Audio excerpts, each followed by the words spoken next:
motivation sa mga mahilig mandaya ng timbangan. Kung bibili kayo ng baboy, bawasan nyo lagi yung timbang. Huwag kayong makonsensya sa mga hog raiser. Sanay na yung mga yan. Dapat ang goal nyo, bawat baboy na tinitimbang nyo, dapat laging may bawas ang kilo. Yung tipong 80 sana sarado yung timbang ng baboy, pero yung lalabas, wala pang 80. At para mas malaki yung kitain nyo, ganito yung diskarte. Dapat yung gagamitin yung kiluhan, yung may depikto. Tapos, lalagyan nyo ng spring sa loob. Lagyan nyo ng spring. Para kapag itinimbang na yung baboy, hindi lalabas yung tunay na timbang. Lagi yan may bawas. O kaya naman, yung baskula, lagyan nyo ng tingga. Yung baskula, lagyan nyo ng tingga. At yung timbang na mababawas, syempre, sa inyo na yan. Dilensya nyo na yan, boy.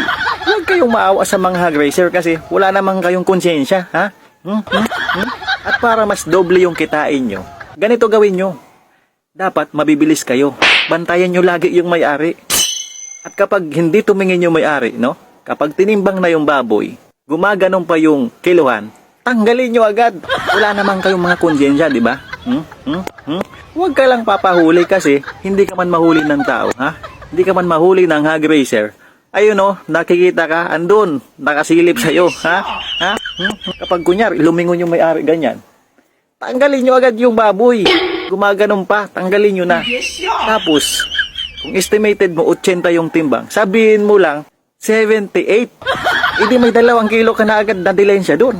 Huwag nyong sabihin yung tamang timbang para malaki yung kita nyo. Biruin nyo kung meron kayong bibilhin na 10 baboy, makadilensya lang kayo ng tigi 1 kilo dyan, hindi may 10 kilo ka nang nadilensya, no? 10 kilo na agad yung kita mo dun. Diba? Saan ka pa? Mas madami yung kikitain mo. Diba? Wala ka namang konsensya. Mahilig kang mangdaya ng timbangan. Hindi ganyan yung gawin mo.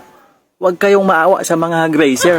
Samantalahin nyo lalo yung mga maliliit na hog raiser. Kasi, ang importante, kumita kayo ng malaki.